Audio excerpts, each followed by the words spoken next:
नमस्कार। आपका अखबार के संग में आपका स्वागत है। मैं हूं प्रदीप सिंह। के अन्नामलाई तमिलनाडु भाजपा के पूर्व अध्यक्ष, पूर्व आईपीएस ऑफिसर, महाराष्ट्र कैडर के। उनकी औपचारिक विदाई भारतीय जनता पार्टी से हो गई। उन्होंने 2-3 दिन पहले इस्तीफा दिया था भाजपा के राष्ट्रीय नेतृत्व को, राष्ट्रीय अध्यक्ष को, जिससे नितिन नवीन जो पार्टी के राष्ट्रीय अध्यक्ष हैं उन्होंने आज मंजूर कर लिया। और उसके बाद के अन्नामलाई ने एक भाषण दिया। कहा जा रहा था प्रेस कॉन्फ्रेंस होगी, लेकिन एक भाषण दिया 20 मिनट का और बताया कि वो क्या करना चाहते हैं।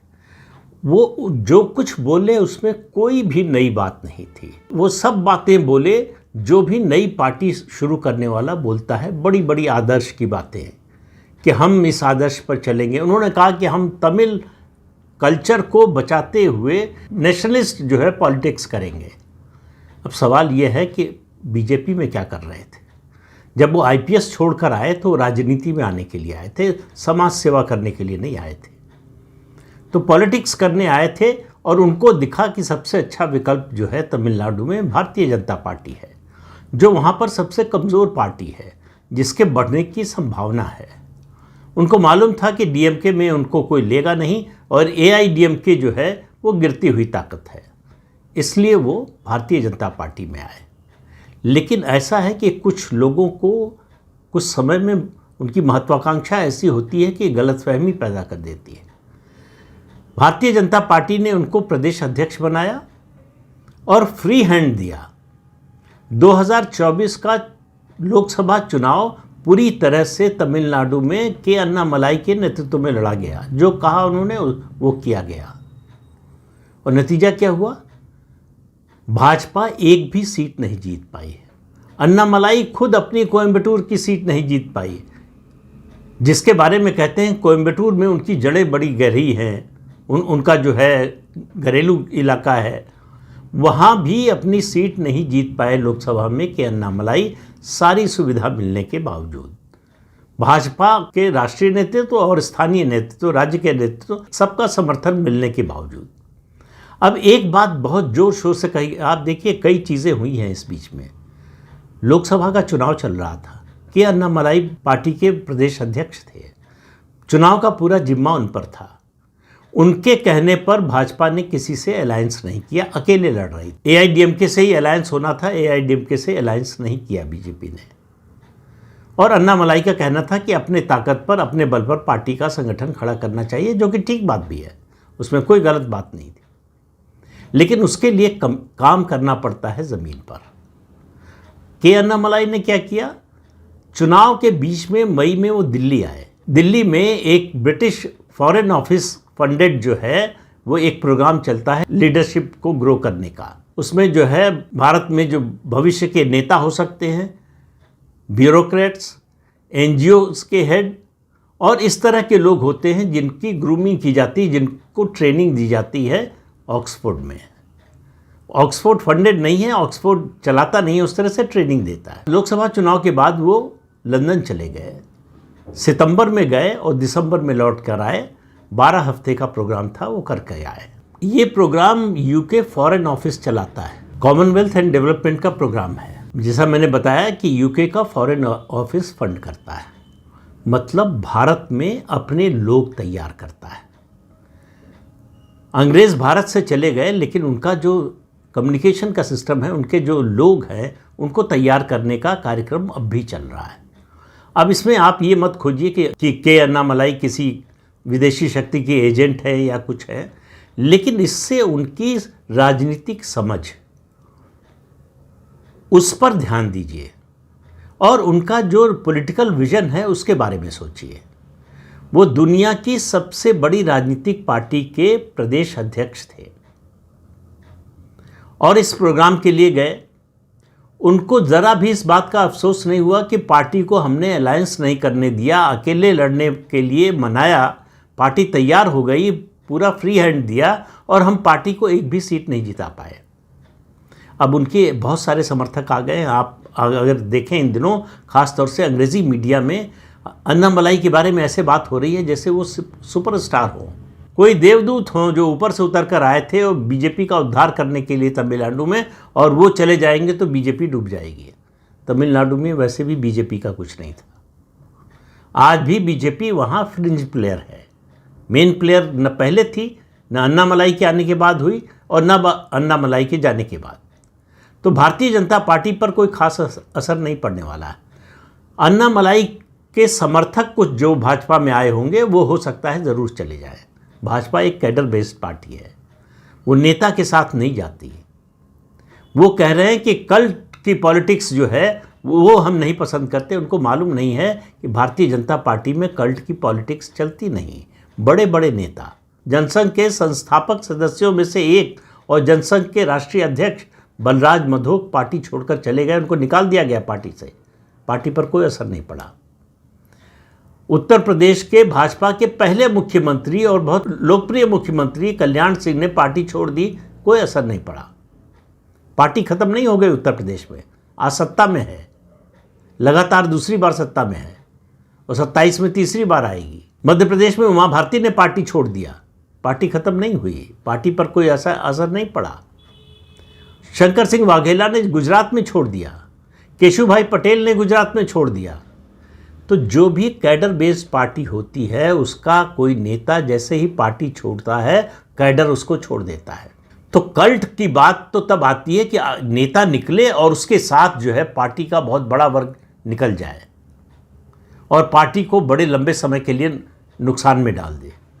तो के अन्नामलाई का तो वैसे भी तमिलनाडु में भाजपा में या राजनीति में भी इस तरह का कद नहीं था। उनके समर्थक जोर शोर से एक जो है डेटा बहुत कोट कर रहे हैं आजकल कि अकेले लड़कर के अन्नामलाई ने लोकसभा चुनाव में पहली बार भारतीय जनता पार्टी का वोट शेयर 11% से ऊपर पहुंचा दिया। भाई बात तो फैक्चुअली सही है, भाजपा को पहली बार तमिलनाडु में 11% से ज़्यादा वोट मिले। लेकिन ये एक पक्ष है, ये पूरा सच नहीं है। सवाल यह है कि भारतीय जनता पार्टी इससे पहले यानी 2024 से पहले कब तमिलनाडु की 39 में से 23 लोकसभा सीटों पर लड़ी थी। वो 23 लोकसभा सीटों पर लड़कर 11% वोट मिला। अब कह रहे हैं कि देखिए के अन्नामलाई को आपने साइडलाइन किया, विधानसभा चुनाव में अलायंस कर लिया एआईडीएमके से, तो आपका वोट शेयर घटकर 3% पर आ गया। तो कितनी सीटें लड़ी बीजेपी? 27 विधानसभा सीटें। 23 लोकसभा सीटों में के तहत जो विधानसभा सीटें आती हैं उनका नंबर होता है 138। तो 138 विधानसभा सीटों में 11% वोट मिला और 27 विधानसभा सीटों में 3% वोट मिला। तो बात ऐसे बताई जा रही है कि जैसे बहुत क्रांतिकारी परिवर्तन हो गया। जो जहां पहुंचा दिया था कि अन्नामलाई ने, वहां से गर्त में चली गई बीजेपी। अब अन्नामलाई क्या चाहते थे? पहले जो खबरें आ रही थी, जो बातचीत कर रहे थे कि जो है एमिकेबली सब सेटल हो जाए, वो पार्टी से चाहते थे कि उनको 7 साल, कोई कह रहा 10 साल का फ्री हैंड दिया जाए। मतलब ये कि पार्टी तमिलनाडु की यूनिट उनको आउटसोर्स कर दे कि जैसे चाहें वो पार्टी को चलाएं। ये किसी भी पार्टी में नहीं हो सकता और कैडर बेस्ड पार्टी में तो कभी नहीं हो सकता। फिर कहा गया कि वो पार्टी हाईकमान से परमिशन लेकर, उनकी इजाज़त लेकर अपना नया राजनीतिक रास्ता तलाशना चाहते हैं, नए राजनीतिक रास्ते पर जाना चाहते हैं।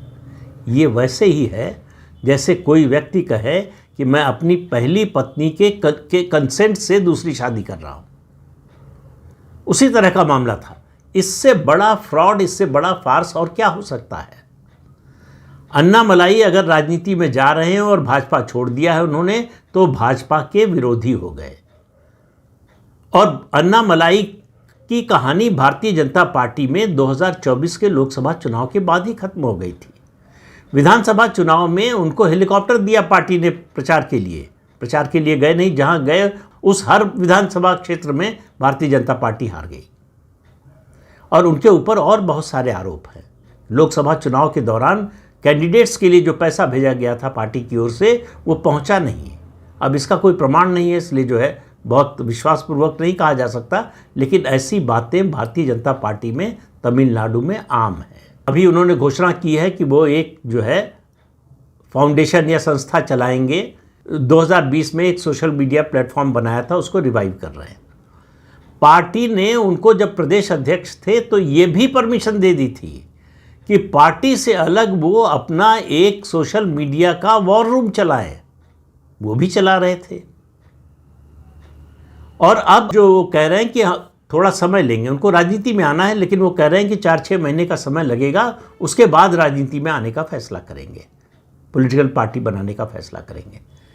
किसी भी एक राज्य में पॉलिटिकल पार्टी, तमिलनाडु जैसा राज्य बड़ा राज्य है, वहाँ पार्टी का संगठन खड़ा करने, पार्टी चलाने, चुनाव लड़ने के लिए कम से कम 1.5 से 2,000 करोड़ रुपए की ज़रूरत होती है। अन्नामलाई के पास कहाँ से आएगा? या तो उनके पास है, जो कि लगता नहीं। अगर कोई कहे तो मैं तो नहीं मानने को तैयार होऊंगा कि उनके पास है। इसका मतलब कोई और दे रहा है। वो कौन है वो? अब इसके साथ एक दूसरा फैक्ट सुन लीजिए। पिछले 4 साल में विदेशी फंडिंग जो एनजीओज को है तमिलनाडु के, वो 6,395 करोड़ रुपए आई है। किन एनजीओज को आई है, उसके बाद वो कहाँ गया है? मैं ये नहीं कह रहा हूँ कि ये पैसा जो है अन्नामलाई को मिलने वाला है, लेकिन इतने बड़े पैमाने पर अगर एनजीओज को फंडिंग आई है, पैसा आया है, तो उसका इस्तेमाल इस देश के विकास के लिए नहीं होने वाला है। उसका इस्तेमाल, ज़्यादा पैसे का इस्तेमाल इस देश में सबवर्जन के लिए, कोई ऐसी पॉलिटिकल फोर्स खड़ी करने के लिए जो भारत विरोधी हो, उसमें इस्तेमाल होगा और होता रहा है। इसके तमाम उदाहरण हैं। अन्नामलाई को लगता है कि जो उन्होंने स्पेस क्रिएट किया उसका फ़ायदा जोसेफ विजय ने उठा लिया। उनको ये बात समझ में नहीं आती कि जोसेफ विजय लंबे समय से तमिल फिल्मों में है, सुपरस्टार है, उनका फ़ैन क्लब है, वो सामाजिक उनकी संस्थाएं चलाती हैं। उसके अलावा उनके पास पैसे की कोई कमी नहीं थी। उनका अपना पैसा, उसके अलावा उनको पैसा देने वाले, और फिर चर्च की ओर से उनको जो मदद है, हर तरह की मदद, वो सब मिल रहा था। के अन्नामलाई को क्या मिलेगा? के अन्नामलाई दरअसल भारतीय जनता पार्टी की जो मूल विचारधारा है उससे सहमत कभी नहीं थे। उनका कहना है कि तमिलनाडु में हिंदुत्व की राजनीति, हिंदुत्व की विचारधारा नहीं चलेगी। थोड़ा सा आप अपनी याददाश्त पर जोर डालिए। अभी कुछ साल पहले तक, खासतौर से 2021 के बाद, पश्चिम बंगाल के बारे में भी तमाम बड़े बड़े विशेषज्ञ यही कहते थे कि पश्चिम बंगाल वो राज्य नहीं है जहां हिंदुत्व की राजनीति चलेगी। यहाँ तक कहते थे कि राम का नाम नहीं चलेगा पश्चिम बंगाल में। जय श्री राम का नारा लगाकर भारतीय जनता पार्टी ने गलती की है। अब गली गली में जय श्री राम का नारा लग रहा है। और हिंदुत्व की राजनीति कैसे चली कि 30% मुस्लिम आबादी वाले राज्य में भारतीय जनता पार्टी को 294 में से 208 सीटें मिल गई, और तृणमूल कांग्रेस जो 15 साल से सत्ता में थी वो टुकड़े टुकड़े होकर बिखर रही है। 58 से 60 विधायक बागी हो गए हैं। वो क्लेम कर रहे हैं कि हम असली जो है तृणमूल कांग्रेस है। सांसद बुलाने पर भी ममता बनर्जी के पास जा नहीं रहे हैं। लोकसभा और विधानसभा को मिलाकर टीएमसी के 41 सांसद हैं। ममता बनर्जी धरने पर बैठी तो 4 या 5 सांसद थे। तो तमिलनाडु में हिंदुत्व की राजनीति नहीं चलेगी, ये के अन्नामलाई नहीं तय करेंगे, ये तमिलनाडु की जनता तय करेगी। और के अन्नामलाई पार्टी बना रहे हैं, उनको शुभकामना देनी चाहिए, लेकिन उनको बड़ी गलतफहमी, वो अपनी महत्वाकांक्षा में फंसे हुए हैं। दरअसल के अन्नामलाई के साथ समस्या ये है कि वो किसी खांचे में फिट नहीं होते। वो न तो हिंदुत्ववादी खांचे में फिट होते हैं, वो न द्रविडियन राजनीति के खांचे में फिट होते हैं। वो दोनों का विरोध करते हैं। वो राष्ट्रीयता की राजनीति की बात कर रहे हैं, लेकिन वो 3 लैंग्वेज फार्मूला का विरोध करते हैं। और आने वाले समय में देखिए और किस किस चीज़ का विरोध करते हैं। तो अभी बड़ी बड़ी बातें कर रहे हैं, सुब्रमण्यम भारती की बात कर रहे हैं, डॉक्टर कलाम की बात कर रहे हैं। वो सब कब तक साथ रहता है ये देखने की बात होगी। के अन्नामलाई को लगने लगा था कि तमिलनाडु में वो भारतीय जनता पार्टी से बड़े हो गए। किसी भी पार्टी में संगठन से बड़ा नेता नहीं होता, खासतौर से जो कैडर बेस्ड पार्टी है, जो विचारधारा पर आधारित पार्टी है, वहाँ संगठन ही सबसे ऊपर होता है। वहाँ बड़े से बड़ा नेता ये दावा नहीं कर सकता कि मैं अब संगठन से बड़ा हो गया हूँ। के अन्नामलाई को कुछ ही सालों में ऐसा लगने लगा, वो तमिलनाडु में भारतीय जनता पार्टी के संगठन से बड़े हो गए। उनको लग रहा था कि केंद्रीय नेतृत्व जो है पार्टी का, वो समझ ही नहीं रहा कि तमिलनाडु की राजनीति कैसे चल सकती है। के अन्नामलाई को राजनीति का कौन सा अनुभव था। भारतीय जनता पार्टी में आए, भाजपा ने उनको सम्मान दिया, उनको प्रदेश अध्यक्ष बना दिया, जिसको राजनीति का कोई अनुभव नहीं था, क्योंकि वो बहुत अच्छे कम्युनिकेटर हैं। उन्होंने जो 200 किलोमीटर की यात्रा की, उसमें बहुत से लोगों को जोड़ा। लग रहा था कि वो एक लोकप्रिय नेता बन सकते हैं।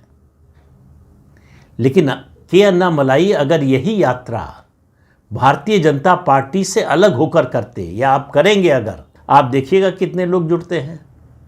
तो संगठन का साथ होना और संगठन के बिना, इन दोनों परिस्थितियों में बहुत अंतर होता है। ये अब के अन्नामलाई को पता चलेगा। वो कह रहे हैं हम सबका विरोध करेंगे, यानी डीएमके का भी विरोध करेंगे, एआईडीएमके का भी विरोध करेंगे, विजय का भी विरोध करेंगे और भाजपा का करेंगे ही। सवाल ये है कि आपकी पॉलिटिक्स क्या है।